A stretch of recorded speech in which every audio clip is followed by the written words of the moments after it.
어둡고 고요한 밤이었습니다. 먹구름이 하늘을 가득 뒤덮고 빗줄기가 쏟아져 내리는 그 밤, 충청도 깊은 산골 흙수제 둑길 위에 홀로 선 여인이 있었습니다. 등에 핏줄이 흐르는 어린 딸을 생각하며 그 여인은 있는 힘껏 손에 쥔 것을 놓지 않으려 버텼습니다. 그러나 어둠 속에서 뻗어온 거친 손이 여인의 손을 억지로 벌리고 그 작은 몸을 검은 물 쪽으로 밀어붙였습니다. 철벅. 검은 물이 여인을 삼켰습니다. 그리고 그로부터 10수년이 흘렀습니다. 사람들은 흙수제 둑길에 비 오는 밤이면 흰 여우가 나타난다고 수군거렸습니다. 그 여우를 보면 집안에 흉한 일이 생긴다며 해가 지면 누구도 그 둑길 근처로는 얼씬도 하지 않았습니다. 하지만 정작 그 여우가 밤마다 조용히 찾아가는 곳은 따로 있었습니다. 마을 어귀 낡고 기울어진 기와집, 그 안에 홀로 사는 한 처자의 곁이었습니다.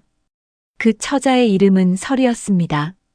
오늘 들려드릴 이야기는 죽어서도 자식 곁을 떠나지 못한 어미의 넋과 모진 세상 속에서도 마음을 잃지 않은 한 처자의 이야기입니다. 구독과 좋아요는 큰 힘이 됩니다. 충청도 깊은 산골에 서리골이라 불리는 작은 마을이 있었습니다. 사방이 높은 산으로 빽빽이 둘러싸인 이 마을은 해가 늦게 뜨고 일찍 지는 탓에 아침 저녁으로 서리가 유독 자주 내려앉았습니다. 그래서 사람들은 이 마을을 서리골이라 불렀습니다. 마을 끝자락에는 오래된 저수지가 하나 있었습니다. 사람들은 그 저수지를 흙수제라 불렀습니다. 물빛이 어찌나 검고 깊던지 한낮에 햇살이 내리쬐어도 바닥이 들여다 보이지 않았고 그 물가를 따라 구불구불 이어진 둑길에는 키 큰 갈대가 빽빽이 들어차 밤이면 바람 소리와 갈대 스치는 소리가 섞여 음산하기가 이를 데 없었습니다. 이 흙수제를 둘러싼 이야기가 마을에 하나 전해 내려왔습니다. 수십 년 전 장맛비가 억수같이 쏟아지던 어느 밤 흙수제 둑길에서 한 여인이 물에 빠져 죽었는데 그 뒤로 비 오는 밤이면 흰 여우 한 마리가 그 둑길을 떠돈다는 것이었습니다. 마을 사람들은 그 여우를 보기만 해도 흉한 일이 생긴다며 몸서리를 쳤습니다. 어미들은 보채는 아이를 달랠 적에 흰 여우가 잡아간다며 겁을 주곤 하였고 품을 팔러 옆 마을에 다녀오는 이들도 해가 기울기 시작하면 서둘러 먼 길로 돌아왔습니다. 그런데 참으로 이상한 일이 있었습니다. 그 무서운 흰 여우가 나타난 뒤로 마을에서 가장 가난하고 굶주린 집 앞에 어느 새벽이면 토실토실한 토끼 한 마리가 가지런히 놓여 있는 것이었습니다. 눈이 내린 다음 날이면 그 토끼 곁에는 사람의 발자국이 아닌 가늘고 날렵한 짐승의 발자국이 흙수제 쪽으로 길게 이어져 있었습니다.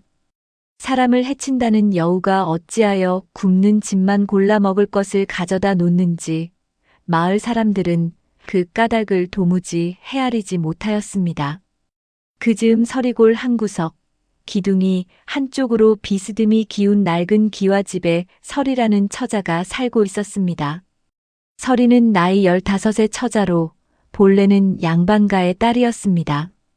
어미가 설이를 낳고 이 집을 지켰으나 설이가 어렸을 때 흙수제 가까운 곳에서 그만 세상을 등지고 말았습니다. 홀로 남은 아비는 얼마 못 가 후처를 들였고 그 계모가 데려온 아들이 바로 이복 오라비 최만식이었습니다. 아비마저 자리에 누워 영영 일어나지 못한 뒤로는 계모와 만식이가 집안을 차지하고 앉아 설이를 종처럼 부려먹었습니다. 설이의 하루는 날이 채 밝기도 전에 시작되었습니다. 눈이 쌓인 새벽, 설이는 우물가에 쪼그려 앉아 두레박을 끌어올렸습니다. 손이 어찌나 곱던지 두레박을 쥐는 손가락이 제 마음대로 펴지지도 않았습니다. 설이는 입김을 호흡으로 손을 녹여가며 항아리를 채우고 이번에는 빨랫감을 한 아름 안고 개울가로 내려갔습니다. 개울에는 살얼음이 얇게 깔려 있었습니다. 서리가 그 얼음을 돌멩이로 깨고 차가운 물에 손을 담그면 손끝이 칼에 베인 듯 시려왔지만 서리는 방망이질을 멈추지 않았습니다. 탕, 탕, 탕. 방망이 소리가 새벽 골짜기에 울려 퍼지는 동안 서리의 손등은 빨갛게 부르트고 갈라지고 있었습니다. 빨래를 다 마치고 장작을 패어 군부를 지피고 나서야 동력 하늘이 희뿌옇게 밝아왔습니다. 그러고도 아침 밥상 위에 서리의 몫은 없었습니다. 계모는 부엌에 식어 빠진 누룽지 한 줌을 던지듯 놓아두고는 혀를 끌끌 찰 뿐이었습니다. 서리는 차가운 누룽지를 입에 넣으며 부엌 한 구석에 쪼그려 앉아 묵묵히 씹어 삼켰습니다. 그 무렵 노름판에서 밤을 꼬박 새운 이복 오라비 채만식이 비틀거리며 살인문을 들어섰습니다. 눈이 새빨갛게 충혈되고 입에서는 술 냄새가 풀풀 풍기는 것이 또 노름에 다 잃고 빈손으로 돌아온 모양이었습니다. 만식은 마당을 쓸고 있던 서리를 보더니 손에 든 빗자루를 획 빼서 땅바닥에 내동댕이 쳤습니다. 이 집구석 꼴이 이게 뭐냐? 내가 들어앉아 복을 다 까먹으니 내가 노름판에서도 돈을 못 따는 게다. 만식의 모진 말이 마당 가득 쏟아졌습니다. 서리는 고개를 푹 숙인 채 흩어진 빗자루를 주워들 뿐 한마디도 대꾸하지 못하였습니다. 차오르는 눈물을 입술을 깨물어 삼킬 따름이었습니다. 만식은 그런 서리를 한참 노려보다가 침을 탁 뱉고는 제 방으로 들어가 버렸습니다. 그날 저녁 서리에게 돌아온 것은 멀건 시래기국 한 그릇이 전부였습니다. 시래기 몇 가닥이 둥둥 떠있는 국을 한술 떠넣으려는데 담장 너머에서 가느다란 울음소리가 흘러 들어왔습니다. 옆집 아이가 며칠째 굶어보채는 소리였습니다. 서리는 들고 있던 숟가락을 가만히 내려놓았습니다.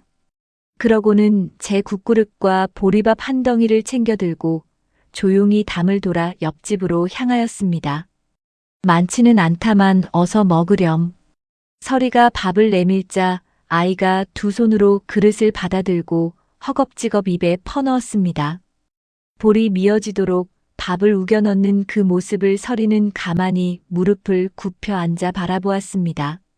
정작 제 빈속에서는 꼬르륵 소리가 났지만 서리의 입가에는 어느새 옅은 웃음이 번지고 있었습니다. 그 모습을 멀리서 지켜보는 두 개의 눈이 있었습니다.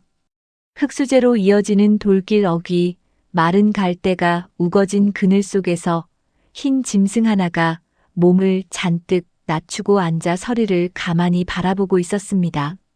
달빛이 그 흰 털 위로 부서져 내리는데 어쩐지 그 두 눈은 짐승의 것 같지가 않았습니다. 깊고 맑으면서도 어딘가 한없이 애처로운 눈이었습니다. 그날 밤도 흙수제 쪽에서 울음소리가 길게 흘러나왔습니다. 개가 짖는 소리도 늑대가 우는 소리도 아니었습니다. 가늘고 긴 울음이 떨리듯 이어지는데 마치 누군가 가슴을 쥐어뜯으며 흐느끼는 소리 같았습니다. 마을 사람들은 이불을 머리끝까지 끌어올리며 진저리를 쳤지만 서리만은 달랐습니다. 차디찬 방 안에 홀로 누워 그 울음소리를 듣고 있으면 서리는 무섭기는커녕 가슴 한구석이 먹먹하게 저려왔습니다. 까닭 모를 그리움이 명치 끝에서 차오르는데 서리는 그 소리가 들려오는 쪽으로 가만히 고개를 돌려 오래도록 귀를 기울였습니다. 그 울음소리를 듣는 밤이면 일찍 여인 어미의 얼굴이 어렴풋이 떠올라 베갯니들 적시곤 하였습니다. 봄이 되던 어느 날 서리골에 낯선 젊은이 하나가 들어섰습니다. 이름은 태우라 하였습니다. 나이 28배 젊은 선비로 무령현 관아에서 세곡을 살피러 내려온 것이었습니다. 비록 벼슬이 높지는 않았으나 학식이 깊고 사람됨이 반듯하여 억울한 백성을 보면 그냥 지나치지 못하는 위인이었습니다. 태우가 마을 어귀를 지나는데 한 늙은이가 관아의 아전 앞에 무릎을 꿇고 사정하는 모습이 눈에 들어왔습니다.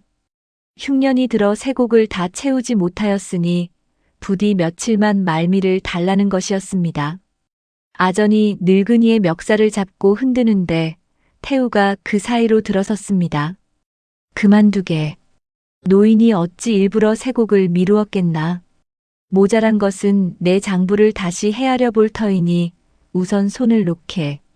태우가 나직하나 단단한 목소리로 이르자 아전이 못마땅한 얼굴로 손을 놓았습니다.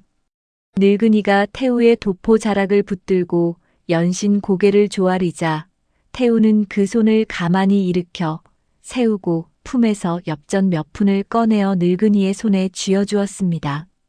그렇게 마을을 둘러보던 태우의 걸음이 마을 한복판에서 문득 멈추었습니다. 저편에서 한 처자가 어린아이를 들쳐 업고 죽으림을 다해 달려오고 있었습니다. 이웃집 아이가 펄펄 끓는 가마 곁에서 넘어져 손을 대었는데 아이의 어미가 발을 동동 구르며 어쩔 줄을 모르자 서리가 단숨에 아이를 들쳐 업고 의원댁으로 내달린 것이었습니다. 의원님 계시옵니까? 아이가 손을 대었사옵니다. 어서 좀 봐주시옵소서.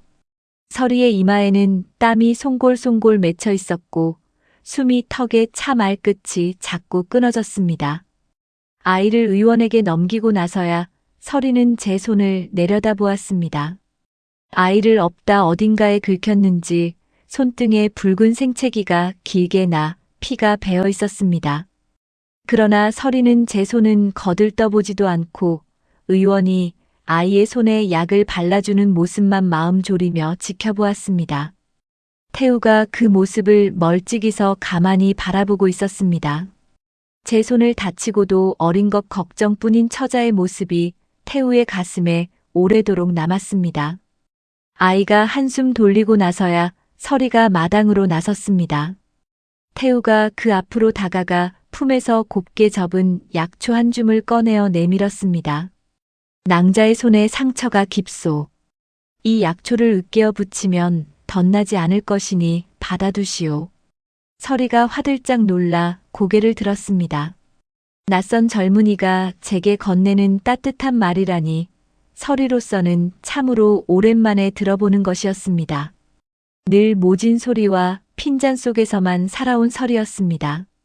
서리는 두 손으로 약초를 받아들고는 무어라 답할 바를 몰라 그저 깊이 고개만 숙였습니다. 송구하옵니다. 은혜를 잊지 않겠습니다. 서리의 목소리가 가늘게 떨렸습니다. 태우는 그저 옅게 웃어 보이고는 더는 말을 붙이지 않고 발걸음을 돌렸습니다. 서리는 멀어지는 태우의 뒷모습을 한참이나 바라보았습니다. 어쩐지 가슴 한구석이 따뜻하게 데워지는 듯 하였습니다. 헌데 그 광경을 멀리서 지켜보던 자가 있었습니다. 바로 최만식이었습니다. 노른빛에 쫓겨 마을을 어슬렁거리던 만식이 서리가 낯선 사내에게서 무언가를 받아드는 모습을 보고는 눈을 부라렸습니다. 내가 밖에서 사내를 붙들고 뭐라는 게냐? 집안 꼴이 우스운데 너까지 마을 입에 오르내리면 내 처지가 어찌 되겠느냐? 만식이 서리의 팔을 거칠게 낚아채 끌고 가다시피 집으로 데려갔습니다. 서리는 손에 쥔 약초가 행여 떨어질까 그것만 가슴에 꼭 품은 채 끌려갔습니다. 그날 밤이었습니다. 서리가 차가운 방 안에서 낮에 받은 약초를 들여다보고 있는데 마당 쪽에서 사그락하는 기척이 들려왔습니다. 서리가 가만히 방문을 열어보니 마당 한 구석에 흰 짐승 하나가 다소곳이 앉아 있었습니다. 둑길에서 보았다는 그 흰 여우였습니다. 여우는 서리를 해치려는 기색이 조금도 없었습니다. 그저 방문 앞에 앉아 깊고 애처로운 두 눈으로 서리를 가만히 올려다보고 있을 뿐이었습니다. 달빛 아래 그 흰 털이 은은하게 빛나는데 서리는 어쩐지 무섭지가 않았습니다. 도리어 그 눈을 마주하고 있으면 어미의 얼굴이 가슴 깊은 곳에서 차올랐습니다. 서리가 한 발 다가서려 하자 여우는 천천히 몸을 일으켜 어둠 속으로 소리 없이 사라졌습니다. 서리는 빈 마당을 한참이나 내다보다가 가만히 방문을 닫았습니다. 어찌하여 저 짐승이 밤마다 제 곁을 찾아오는지 서리로서는 알 길이 없었습니다. 봄이 더디게 찾아오던 무렵 마을 어귀에 낯선 늙은이 하나가 들어섰습니다. 등이 굽고 행색이 허름한 떠돌이였는데 손에는 닳고 다른 지팡이 하나를 짚고 있었습니다. 사람들이 누구냐 물으니 떠돌며 사람의 상을 봐준다는 관상가 허씨라 하였습니다. 마을 사람들은 그 허름한 행색을 보고 반신반의하였습니다.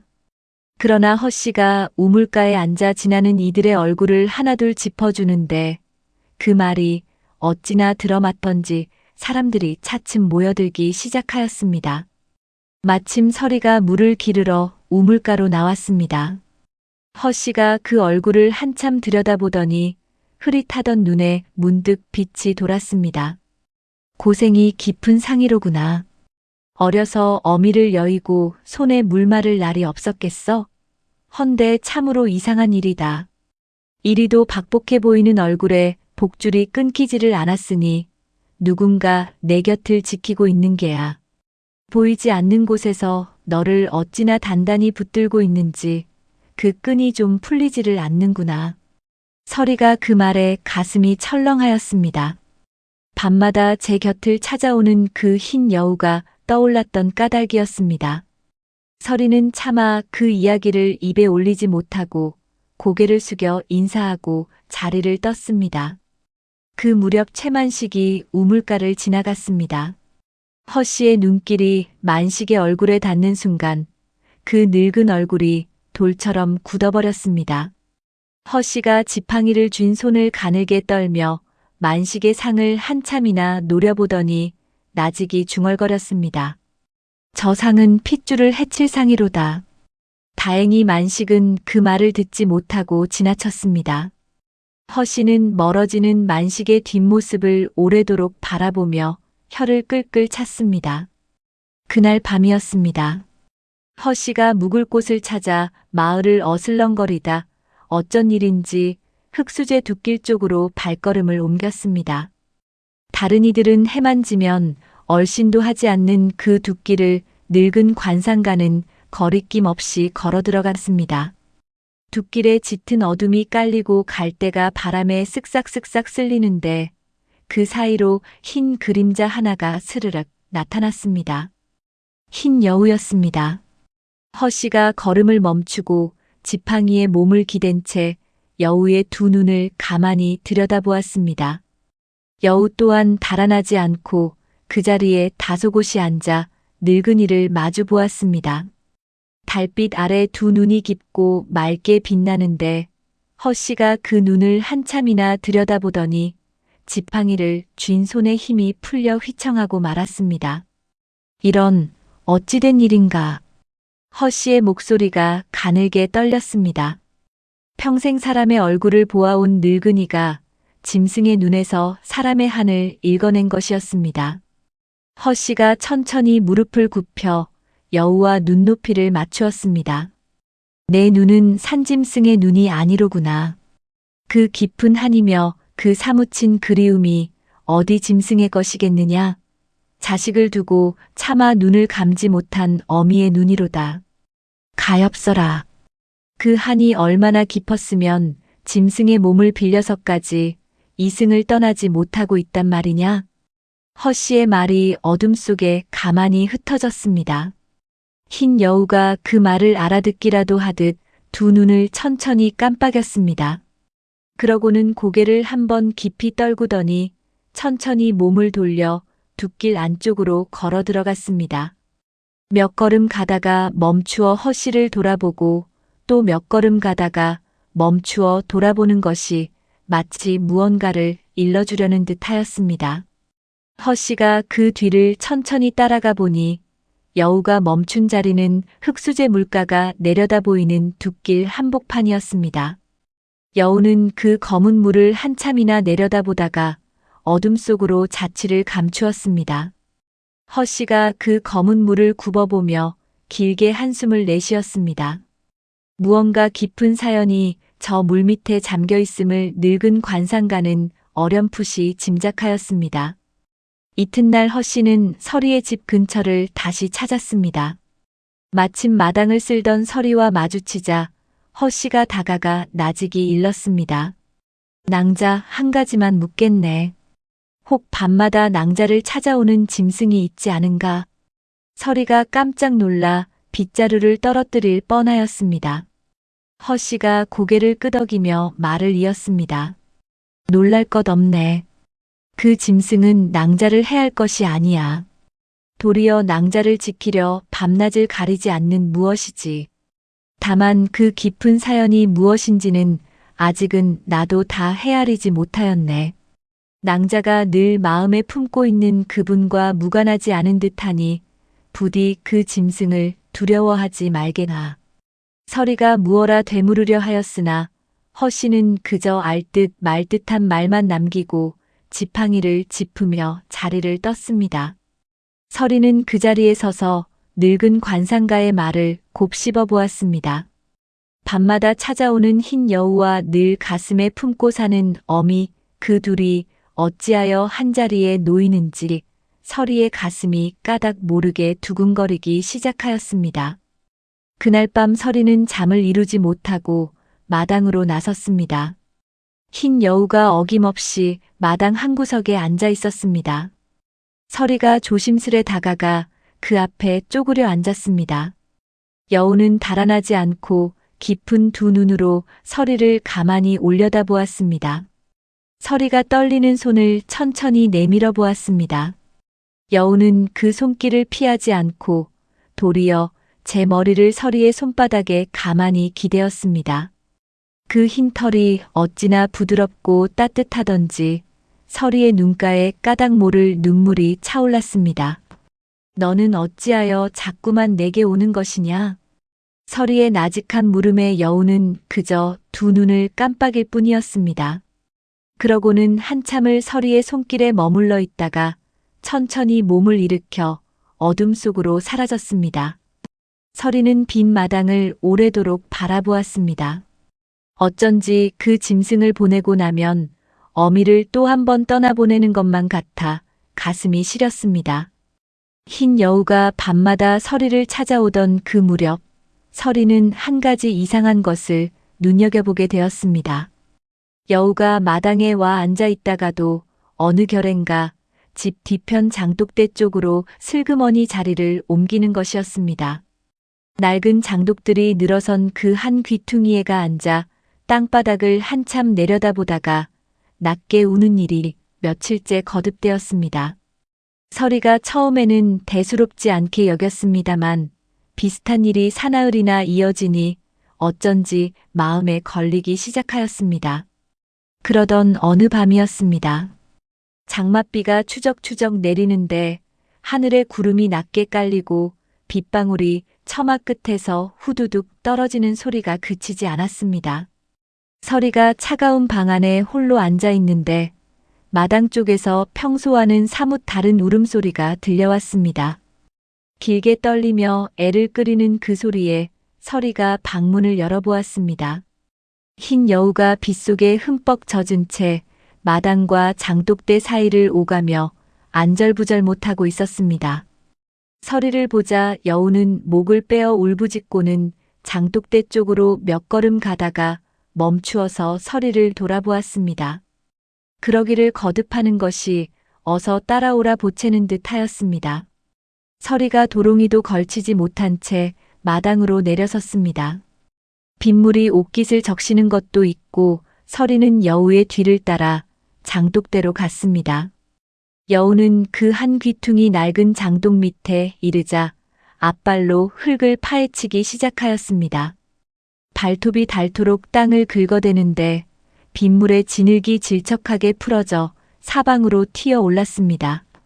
서리가 그 곁에 무릎을 굽혀 앉았습니다. 여우가 파다 만자리를 가만히 들여다보다 서리도 두 손으로 진흙을 헤집어 보았습니다. 손끝이 시리고 손톱 밑으로 흙이 파고들었으나 서리는 멈추지 않았습니다. 1시간쯤 파 내려갔을까요? 서리의 손끝에 무언가 단단한 것이 닿았습니다. 서리가 조심조심 흙을 걷어내니 진흙 속에서 썩어가는 비단보 하나가 모습을 드러냈습니다. 오랜 세월 속에 묻혀 있었는지 비단은 색이 다 바래고 군데군데 사가 있었습니다. 서리가 그것을 두 손으로 받쳐들고 방으로 들어왔습니다. 등잔불을 돋우고 떨리는 손으로 비단보를 풀었습니다. 안에서 나온 것은 세 가지였습니다. 빛이 바랜 비녀 하나, 기름종이로 단단히 싼 문서 한 묶음, 그리고 작고 낡은 붉은 댕기 하나였습니다. 서리의 눈길이 그 댕기에 닿는 순간 온몸이 그대로 굳어버렸습니다. 비록 빛이 바래고 끝이 헤어졌으나 서리는 그 댕기를 단번에 알아보았습니다. 어린 시절 어미가 제 머리에 곱게 메어주던 바로 그 붉은 댕기였습니다. 서리가 17쯤 되었을 적이었습니다. 봄이 따뜻하던 어느 날 어미가 마루에 서리를 앉혀놓고 머리를 곱게 빗겨주었습니다. 찬빗으로 한 올 한 올 정성껏 빗어내린 뒤 어미는 고운 붉은 댕기를 꺼내어 서리의 타은 머리끝에 메어주었습니다. 그 붉은 빛이 어찌나 곱던지 어린 서리가 자꾸만 고개를 돌려 댕기를 들여다보았습니다. 우리 서리는 마음이 고와서 언젠가 반드시 큰 복을 받을 게야. 어미가 서리의 두 볼을 가만히 감싸며 그리 말하였습니다. 그 손이 어찌나 따뜻하던지 서리는 그 온기를 평생 잊지 못하였습니다. 헌데 그 봄이 가기도 전에 어미는 서리의 곁을 떠나고 말았습니다. 이제 그 어미의 댕기가 땅속에 묻혀 있었습니다. 서리가 그 댕기를 두 손으로 감싸 쥐었습니다. 어미가 마루에서 제 머리를 빗겨주던 그날의 온기가 손끝을 타고 가슴 깊은 곳까지 밀려들었습니다. 서리가 끝내 그 댕기를 가슴에 꼭 품은 채 방바닥에 엎드려 흐느꼈습니다. 어머니. 그 한마디 끝에 서리의 목이 메어 다음 말이 나오지를 않았습니다. 서리의 울음이 빗소리에 섞여 방 안을 가득 메웠습니다.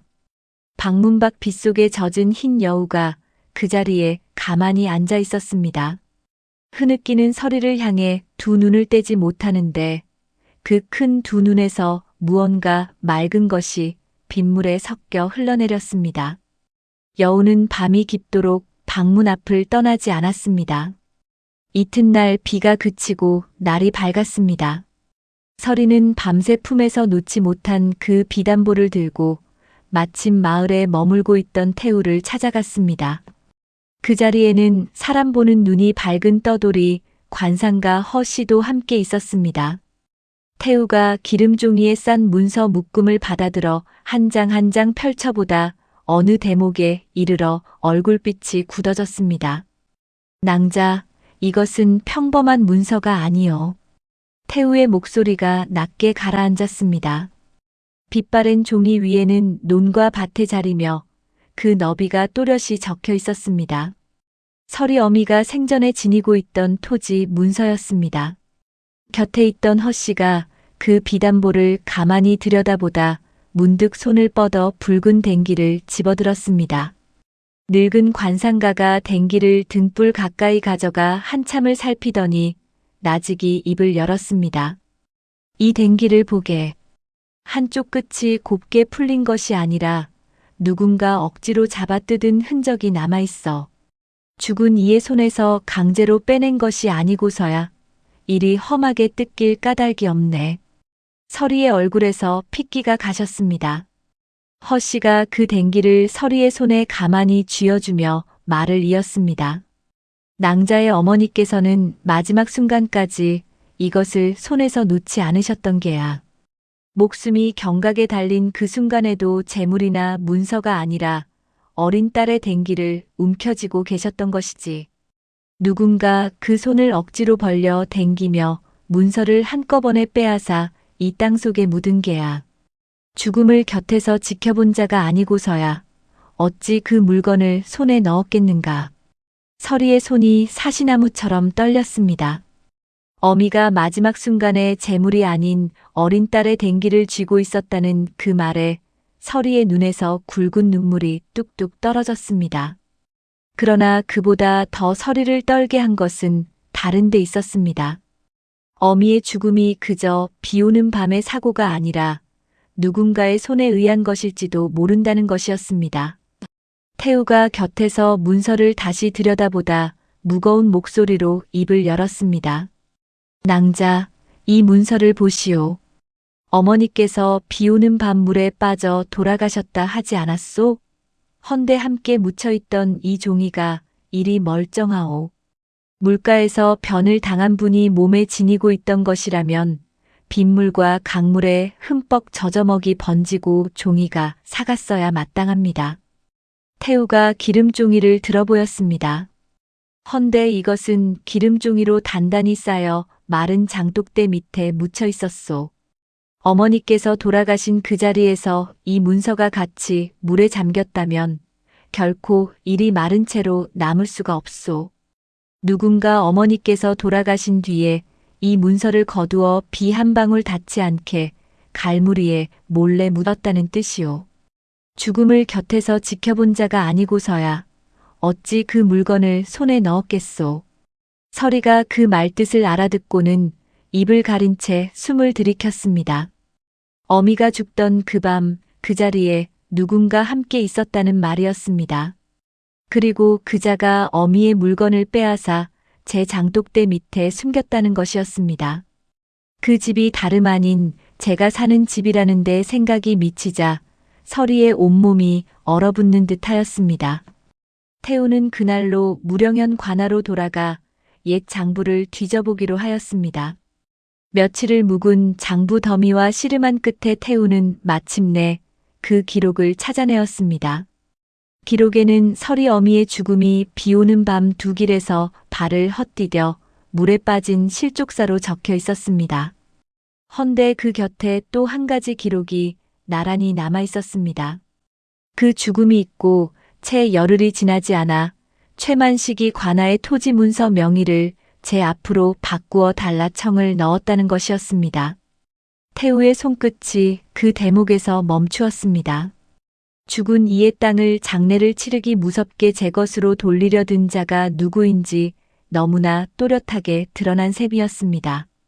태우가 아는 것을 서리에게 일러주었을 때 서리는 한참을 말없이 댕기만 쥐고 있다가 끝내 무너지듯 엎드려 흐느꼈습니다. 어머니, 그 차가운 물속에서 어머니께서 어찌 그런 일을 당하시고도 소인은 여태 아무것도 모른 채 한 지붕 아래 살아왔단 말이옵니까? 서리의 울음이 좀처럼 그치지 않았습니다. 태우가 그 모습을 안타깝게 바라보다 주먹을 굳게 쥐었습니다.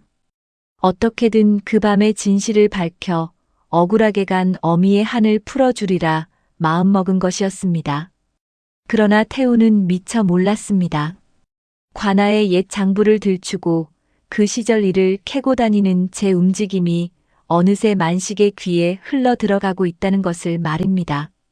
태우가 관아의 옛 장부를 들추고 다닌다는 말이 끝내 최만식의 귀에까지 흘러 들어갔습니다. 처음에는 대수롭지 않게 여기던 만식이 그것이 서리 어미의 죽음을 캐는 일이라는데 생각이 미치자 등줄기가 서늘해졌습니다. 비 오던 그 밤의 일이 자꾸만 눈앞에 어른거리는데 그것이 세상에 드러나는 날이면 제 목이 달아날 것이 분명하였습니다. 만식은 호롱불 아래 한참을 웅크리고 앉아 있다가 끝내 무언가 떠오른 듯 미소를 지었습니다. 진실이 드러나기 전에 그것을 캐는 자의 입부터 틀어막아 버리자는 생각이었습니다. 이튿날 만식은 집안에 감추어둔 엽전을 긁어 모아 무명 주머니에 챙겨 넣었습니다. 그러고는 해가 기울기를 기다려 관아에서 쇠곡을 주무르는 아전 하나를 은밀히 찾아갔습니다. 그 아전은 평소에도 뒷돈을 받아 챙기기로 소문이 자자한 자였습니다. 만식이 술상을 차려놓고 아전의 잔에 연신 술을 따라 올렸습니다.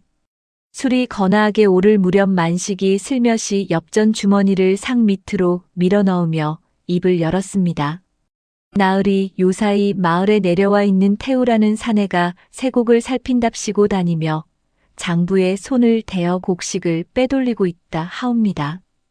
게다가 제 누이 동생을 꿰어 죽은 어미의 땅 문서까지 가로채려 든다 하니 이런 자를 그냥 두어서야 어디 관아의 위신이 서겠사옵니까? 새빨간 거짓이었습니다. 헌데 묵직한 엽전 주머니를 손에 쥐어본 아전이 그 무게에 눈이 멀어 만식의 말을 고지곳대로 받아 적기 시작하였습니다. 태우가 세곡을 횡령하였고 서리를 속여 재물을 가로채려 하였다는 누명이 그렇게 꾸며진 것이었습니다. 만식은 거기서 그치지 않았습니다. 그뿐이 아니옵니다.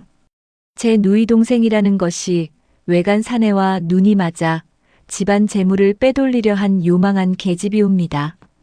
만식이 제 누이 동생의 이름까지 더럽히며 그 입가에 비릿한 웃음을 흘렸습니다.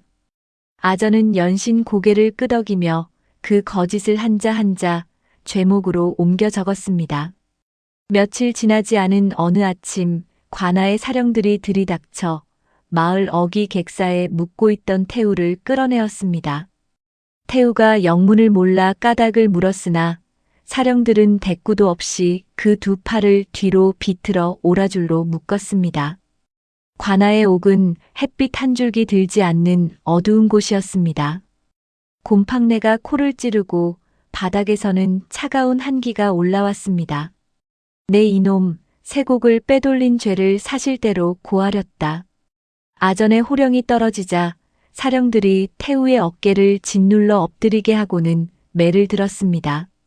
매가 등줄기를 후려칠 때마다 태우의 몸이 앞으로 고꾸라졌습니다. 그러나 태우는 이를 악물고 고개를 들었습니다. 나는 곡식 한 톨 손댄 일이 없소. 장부를 가져다 한 줄 한 줄 맞춰보시오. 모자란 곡식이 한 되박이라도 있거든 그때는 내 목을 내놓겠소. 태우가 매를 맞으면서도 굽히지 않으니 아전이 더욱 사납게 닥달하였습니다. 매질이 거듭되어 태우의 등에 핏물이 배어 나오는데 그러면서도 태우가 두려워한 것은 제 몸이 아니었습니다. 서리 낭자는 속은 것도 꽤 넘어간 것도 아니요. 그 사람은 그저 어미를 그리는 죄 없는 처자일 뿐이요. 죄를 묻겠거든 내게 물으시고 그 사람만은 부디 건드리지 마시오. 태우의 갈라진 목소리가 어두운 오간을 가라앉혔습니다. 서리가 그 소식을 들은 것은 마을에 흉흉한 소문이 돌고 나서였습니다. 태우가 관아에 잡혀가 모진 매를 맞고 있다는 것. 그것이 모두 제 어미의 일을 캐다 당한 일이라는 것을 알고는 서리는 그 자리에 털썩 주저앉고 말았습니다. 게다가 마을에는 서리를 두고 입에 담기 민망한 소문까지 돌고 있었습니다. 외간 사내와 눈이 맞아 집안 재물을 빼돌리려 한 요망한 계집이라는 것이었습니다. 우물가에 모인 안악들이 서리가 지나갈 때마다 수군대며 눈길을 흘겼습니다. 서리는 그 따가운 눈초리를 묵묵히 견딜 따름이었습니다. 서리는 그 모진 소문에도 굴하지 않고 곧장 관아로 달려갔습니다. 관아 문 앞 차가운 땅바닥에 무릎을 꿇고 두 손을 모아 빌었습니다. 나으리, 그 사람은 죄가 없사옵니다. 곡식을 빼돌리기는커녕 굶는 늙은이에게 제 엽전을 털어주던 사람이옵니다. 소녀의 어미가 억울하게 간 일을 밝혀주려다 이런 화를 입은 것이오니 부디 그 사람을 풀어주시옵소서. 죄가 있다면 소녀에게 물으시고 그 사람은 놓아주시옵소서. 서리가 이 말을 땅에 조아리며 빌고 또 빌었습니다. 그러나 관아의 문은 굳게 닫힌 채 열릴 줄을 몰랐습니다. 엽전을 받아먹은 아전들이 서리의 호소에 귀를 기울일 리 없었습니다.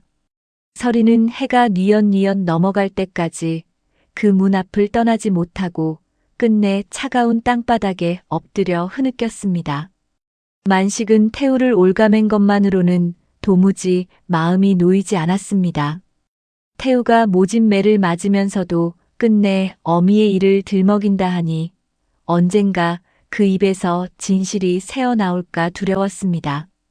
그리고 무엇보다 어미의 유품과 토지 문서를 서리가 손에 쥐고 있다는 것이 만식의 목을 죄어왔습니다. 만식은 호롱불 아래 홀로 앉아 이를 부득부득 갈았습니다. 화근을 아예 뿌리째 없애버리기로 마음먹은 것이었습니다. 만식은 며칠을 두고 국리에 국리를 거듭하였습니다. 그러던 어느 날 만식의 머릿속에 한 가지 간악한 꾀가 떠올랐습니다. 서리가 평생을 엄히 그리워하며 살아온 것을 만식은 누구보다 잘 알고 있었습니다. 어미의 마지막을 한 번도 보지 못한 서리가 그 마지막 말 한마디를 얼마나 사무치게 그리워하는지를 말입니다. 만식은 바로 그 애틋한 마음을 미끼로 삼기로 하였습니다. 해질녘 만식이 서리가 머무는 방을 찾아왔습니다. 평소에 모진 낯빛은 어디로 가고 목소리를 가라앉히고 부드러운 척을 하였습니다. 서리야, 내 그동안 너를 모질게 대한 것을 후회하고 있다. 실은 내게 숨겨온 것이 하나 있구나. 어머니가 돌아가시던 그 밤 마지막으로 남긴 편지가 한 통 있었다. 너를 두고 가는 것이 한이 되어 어린 너에게 남긴 글이었지. 내 차마 그것을 내게 보일 면목이 없어 곁에 숨겨두었다만 이제는 내게 돌려주는 것이 도리인 듯 하구나. 어미의 편지라는 말에 서리의 가슴이 쿵하고 내려앉았습니다. 평생을 그리워해온 어미의 마지막 말이 글로 남아있다니 서리의 두 눈에 단번에 눈물이 차올랐습니다. 어머니께서 소녀에게 글을 남기셨단 말이옵니까? 그것이 정령입니까? 서리가 떨리는 목소리로 되묻자 만식이 천천히 고개를 끄덕였습니다. 그래, 헌데 그 편지를 내 손에 두기가 송구하여 오래전에 흙수제 둑길가에 따로 갈무리에 두었다. 어머니가 마지막으로 머문 그 자리에 두는 것이 옳다 여겼던 게지. 오늘 밤 내 너를 그리로 데려가 주마. 어머니의 마지막 글을 내 손으로 직접 거두거라. 서리가 그 말에 선뜻 답을 하지 못하였습니다. 어미의 편지라는 말이 가슴을 미친 듯이 흔들어 놓았으나 한편으로는 마음 한구석이 자꾸만 서늘해지는 까닭이었습니다. 어찌하여 하필 한밤중에 그것도 사람들이 해만 지면 얼씬도 않는 흙수제 둑길로 가야 한단 말입니까? 서리가 머뭇거리자 만식이 재촉하듯 덧붙였습니다. 내가 정가지 않겠다면 할 수 없는 노릇이다. 허나 그 편지를 영영 보지 못하게 될 것이니 나중에 후회하지나 말거라. 어머니의 마지막 글을 받을 마지막 기회가 오늘 밤뿐이다. 만식이 그 말을 던지고는 방을 나섰습니다. 서리는 홀로 남아 밤이 깊도록 마음을 다잡지 못하였습니다. 가지 말아야 한다는 마음과 어미의 마지막 글을 어찌 두고 보겠느냐는 마음이 가슴속에서 어지러이 다투었습니다. 밤이 깊어지자 서리가 끝내 자리에서 일어났습니다. 어미의 댕기를 품속에 고이 챙겨 넣고 떨리는 손으로 방문을 열었습니다. 마당에는 짙은 어둠이 깔리고 하늘에는 먹구름이 무겁게 드리워 있었습니다. 곧 비라도 쏟아질 듯 바람이 차갑게 불어왔습니다. 만식이 마당에서 기다리고 있다가 앞장서 살인문을 나섰습니다. 서리가 그 뒤를 따라 마을 북쪽 길로 들어섰습니다. 인적이 끊긴 밤길을 두 사람의 발소리만이 정막을 갈랐습니다. 멀어질수록 길은 거칠어지고 흙수제 쪽에서 불어오는 바람에 물비린내가 섞여들었습니다. 서리가 만식을 따라 흙수제 둑길에 이르렀을 무렵 먹구름이 터지고 말았습니다. 장대 같은 빗줄기가 후두둑 쏟아져 내리는데 둑길의 진흙이 금세 질척하게 풀어져 발이 푹푹 빠졌습니다. 흙수제의 검은 물이 빗방울에 어지러이 일렁이고 갈대가 바람에 미친 듯이 휩쓸렸습니다. 오라버니, 편지가 어디 있다는 것이옵니까? 어서 보여주시어요. 서리가 빗속에서 사방을 두리번거리며 물었습니다. 앞서 걷던 만식이 우뚝 멈추더니 천천히 몸을 돌렸습니다. 그 얼굴에 떠올라 있던 거짓 웃음은 어느새 자취를 감추고 서늘한 냉기만이 남아 있었습니다. 편지 같은 것은 없다. 만식의 입에서 흘러나온 그 한마디에 서리의 온몸이 그대로 굳어버렸습니다. 빗물이 두 사람의 얼굴을 사정없이 때리는데 만식이 한 발 한 발 서리에게 다가서며 말을 이었습니다. 애초에 어미가 내게 남긴 글 같은 것은 없었어. 너를 여기까지 데려오려고 지어낸 말이지. 서리가 뒷걸음질을 치자 만식이 비웃듯 입꼬리를 비틀었습니다.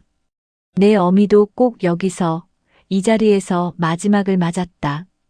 그 빗속에서 끝까지 내 이름을 부르더구나. 서리의 다리에 힘이 풀렸습니다. 어미가 이 자리에서 바로 이 검은 물 앞에서 제 이름을 부르며 죽어갔다는 그 말에 서리는 숨이 턱 막혔습니다. 그럼 정녕 오라버니께서 어머니를, 내 어미가 그 문서만 순순히 내어놓았어도 살았을 것을 끝까지 움켜쥐고 내놓지를 않으니 내 어찌 하겠느냐. 그 땅만 있으면 내 빚을 다 갚고도 남았을 것을. 끝내 만식의 입에서 십수년 묵은 진실이 한꺼번에 쏟아져 나왔습니다. 도박 빚에 쫓기던 만식이 서리 어미가 지닌 토지 문서를 빼앗으려고 비 오는 밤 이둣길로 어미를 불러내었던 것입니다. 어미가 끝내 문서를 내어놓지 않자 만식이 그 검은 물로 어미를 떠밀어 버린 것이었습니다. 그러고는 식어가는 어미의 손을 억지로 벌려 댕기며 문서를 빼앗아 제 집 장독대 밑에 묻었던 것이었습니다. 서리가 그 모든 것을 깨닫고는 다리에 힘이 풀려 진흙 바닥에 주저앉았습니다. 평생 그리워한 어미가 다름 아닌 이 이복 오라비의 손에 그 차가운 물속으로 사라졌다는 사실이 서리의 가슴을 갈기갈기 찢어 놓았습니다. 이제 너만 사라지면 그 문서도 다 없던 일이 되는 게다. 십수년 전 그날의 일도 영영 땅속에 묻히는 게지. 만식이 그리 중얼거리며 주저앉은 서리에게로 성큼 다가섰습니다. 만식의 손이 서리의 어깨를 향해 뻗어오는데 서리는 빗속에서 그저 어미의 유품만 가슴에 꼭 움켜질 따름이었습니다. 바로 그 순간이었습니다. 흙수제의 검은 물이 갑자기 크게 출렁이더니 둑길 갈대밭 사이로 흰 그림자 하나가 솟구쳐 올랐습니다. 흰 여우였습니다. 헌데 그 모습이 여느 때와는 사뭇 달랐습니다. 빗줄기 속에서 그 흰 털이 온통 붉은 빛으로 일렁이는데 두 눈에서는 시뻘건 빛이 형형하게 뿜어져 나왔습니다. 여우가 서리를 등 뒤로 가리고 서서 만식을 향해 길고 처절하게 울부짖었습니다. 그 울음이 어찌나 사무치던지 사람이 한을 토해내는 통곡과도 같았습니다. 만식이 그 자리에 우뚝 멈춰 섰습니다. 빗속에 붉게 일렁이는 그 여우를 본 만식의 눈에 무언가 다른 것이 어른거리기 시작하였습니다. 만식의 눈에는 흰 여우가 아니라 물에 흠뻑 젖은 한 여인의 환영이 비쳐들었습니다. 십수년 전 이 자리에서 제 손에 떠밀려 검은 물로 사라지던 바로 그 여인이었습니다. 머리를 풀어 헤치고 온몸이 물에 젖은 그 여인이 시뻘건 두 눈으로 만식을 노려보며 천천히 다가오고 있었습니다. 자, 잠깐 밀친 것뿐이었다. 죽이려던 것은 아니었어. 그 문서만 내놓았어도. 만식이 새파랗게 질려 뒷걸음질을 치는데 발밑에 진흙이 미끄러워 그만 휘청거렸습니다. 마침 그때였습니다. 둑길 저편에서 다급한 발소리와 함께 누군가 빗속을 뚫고 달려오는 것이 보였습니다. 옥을 빠져나와 밤새 내달려온 태우였습니다. 그 옥을 지키던 늙은 형리가 태우를 모른 척할 수 없었습니다. 매를 맞으면서도 곡식 한 톨 손대지 않았노라 한결같이 말하는 태우의 눈빛이 영락없이 거짓 같지 않았고 태우가 헛소리처럼 되뇌는 말이 늘 제 한 몸이 아닌 서리의 안위를 걱정하는 것뿐이었으니까요. 늙은 형리가 끝내 옥문을 슬며시 열어주었고 태우는 매를 맞아 성치 않은 몸을 이끌고 곧장 서리고를 향해 내달렸던 것이었습니다. 그리고 그 뒤로 만식의 비명과 여우의 울음소리를 듣고 잠에서 깬 마을 사람들이 등불을 들고 하나둘 둑길로 올라오고 있었습니다. 멈추시오. 거기서 뭘 하는 게요? 태우가 외치며 달려오자 만식이 흠칫 놀라 그쪽으로 고개를 돌렸습니다. 그 틈에 태우가 한다름에 달려들어 진흙 바닥에 주저앉은 서리를 제 등 뒤로 끌어안았습니다.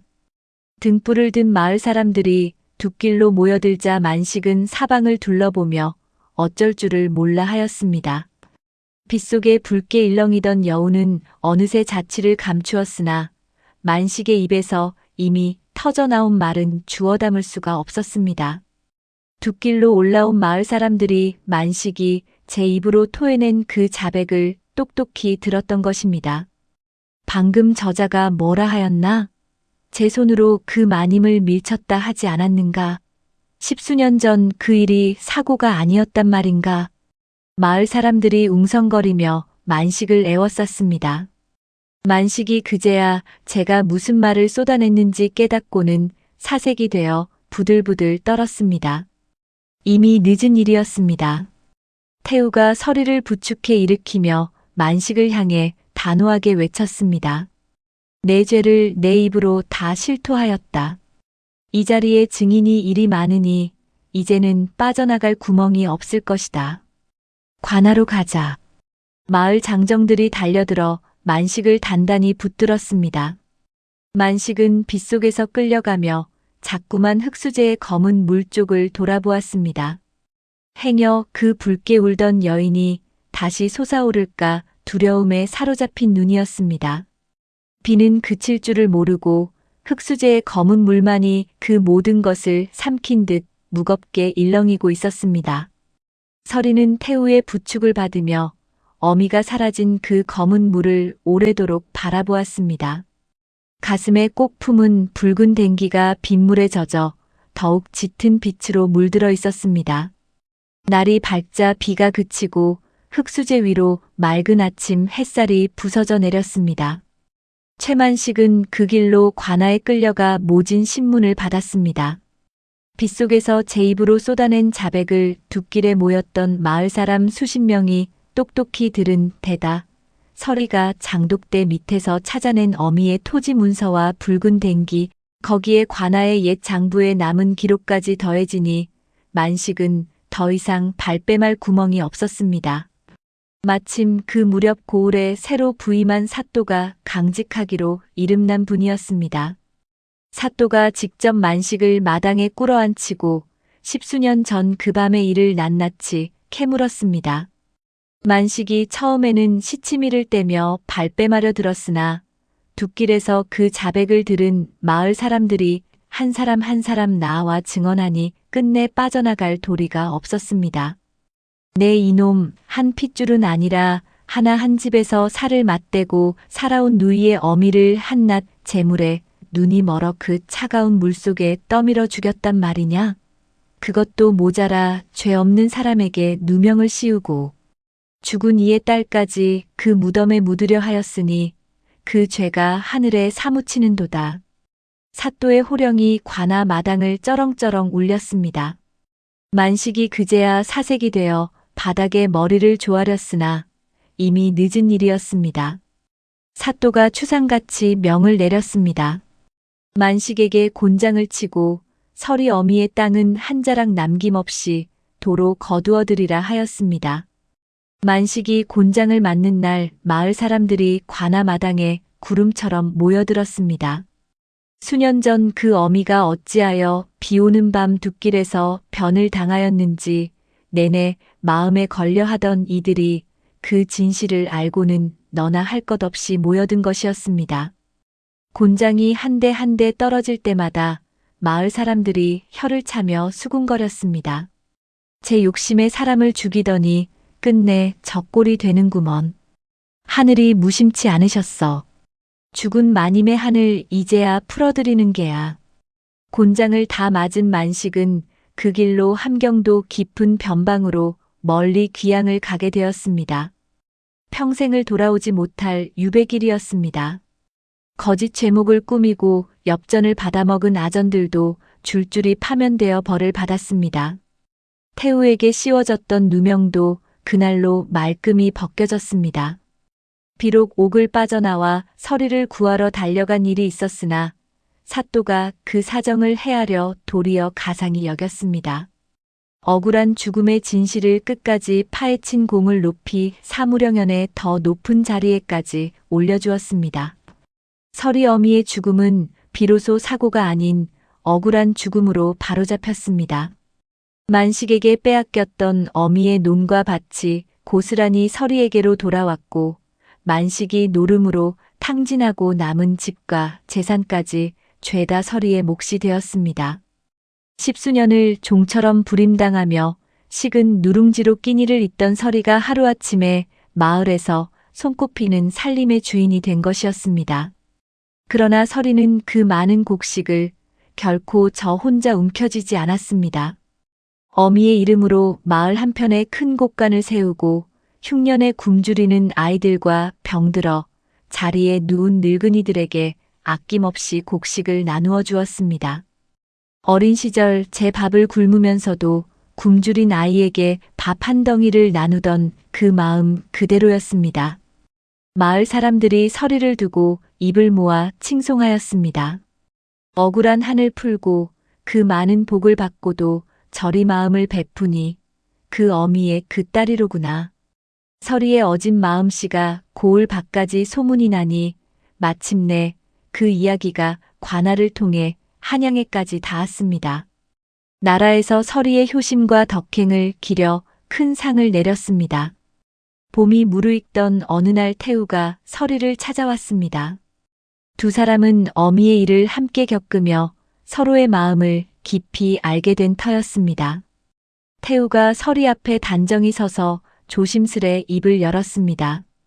낭자, 내 평생을 다해 낭자를 지키고 싶소. 낭자가 다시는 억울한 눈물을 흘리지 않도록 곁에서 함께하고 싶소. 부디 내 청을 받아주시오. 서리가 그 말에 고개를 들었습니다. 늘 모진 소리와 서러움 속에서만 살아온 서리에게 그 따뜻한 말은 봄처럼 가슴에 스며들었습니다. 서리의 두 눈에 맑은 눈물이 차올랐습니다. 서리가 가만히 고개를 끄덕이자 태우의 얼굴에도 환한 웃음이 번졌습니다. 혼례를 올리던 날이었습니다. 마을 사람들이 모두 모여 두 사람을 축복하였습니다. 서리가 고운 붉은 혼례복을 차려입고 마당에 섰는데 그 모습이 어찌나 단아하던지 보는 이마다 눈시울을 붉혔습니다. 한때 종처럼 부림당하며 새벽마다 우물가에서 곱은 손을 호호 불던 그 처자가 이제 어엿한 새색시가 되어 환하게 웃고 있었습니다. 혼례가 무르익을 무렵 서리가 문득 고개를 들어 숲 쪽을 바라보았습니다. 저 멀리 둑길 위에 흰 여우 한 마리가 다소곳이 앉아 이쪽을 바라보고 있었습니다. 봄 햇살을 받은 그 흰 털이 은은하게 빛나는데 서리는 한눈에 그것이 누구인지 알아보았습니다. 서리의 두 눈에서 눈물이 주르륵 흘러내렸습니다. 서리가 그 흰 여우를 향해 입술을 가만히 움직여 나직이 속삭였습니다.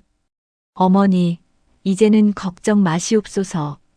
이제 좋은 사람을 만나 행복하게 잘 살리사옵니다. 그러니 부디 마음 놓으시고 편안히 가시어요.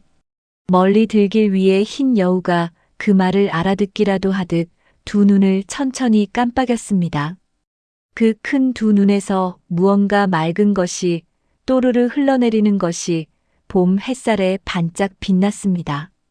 여우는 한참을 그 자리에 앉아 서리를 바라보다 천천히 몸을 일으켰습니다. 그러고는 마지막으로 서리를 향해 고개를 한번 깊이 숙이더니 봄 아지랑이가 피어오르는 들길 너머로 천천히 걸음을 옮겼습니다. 여우의 흰 모습이 아지랑이 속에 점점 흐려지더니 이윽고 안개에 스미듯 흔적도 없이 사라졌습니다. 그 뒤로 흙수제에서 흰 여우를 보았다는 사람은 다시는 없었습니다. 평생 자식을 떠나지 못하던 어미의 넋이 비로소 한을 풀고 편안히 길을 떠난 것이었습니다. 훗날 서리는 태우와의 사이에서 아들, 딸을 낳아 단란하게 살았습니다. 어미의 이름으로 세운 곳간은 해마다 가득가득 채워졌고 흉년이 들 때마다 고을 백성들을 살리니 사람들이 그 댁을 두고 복받은 집안이라 일컬었습니다. 세월이 흘러 흙수제 고갯길에는 작은 돌탑 하나가 세워졌습니다. 마을 사람들이 정성을 모아 흰 여우의 발자국 모양을 본떠 돌을 쌓아 올린 것이었습니다. 사람들은 그것을 어미 여우 돌탑이라 불렀습니다. 한때 흉한 짐승이라 두려워하던 그 흰 여우가 실은 자식을 두고 차마 눈을 감지 못한 어미의 넋이었음을 마을 사람들도 비로소 알게 된 까닭이었습니다. 봄마다 흙수제 고갯길에는 들꽃이 흐드러지게 피어났습니다. 마을 사람들은 그 돌탑 앞을 지날 때마다 걸음을 멈추고 자식을 위해 죽어서까지 곁을 지킨 그 어미의 정을 두고두고 이야기하였습니다. 오늘 이야기는 여기까지입니다. 세상에는 보이지 않는 것들이 있습니다. 눈에 띄지 않는 곳에서 묵묵히 누군가를 지키는 손길 말없이 우리 곁을 맴도는 그리움, 그리고 살아서도 죽어서도 자식만을 바라보는 어미의 마음이 그러합니다. 지금 이 순간 멀리 혹은 가까이서 여러분을 바라보고 있는 누군가가 있을 것입니다. 그분들께 오늘 하루 따뜻한 마음 한 자락 건네시기 바랍니다. 오늘 이야기가 마음에 드셨다면 좋아요와 구독으로 응원해 주시면 큰 힘이 됩니다. 다음에 더 재밌는 옛 이야기로 찾아뵙겠습니다. 모두 평안한 하루 보내세요.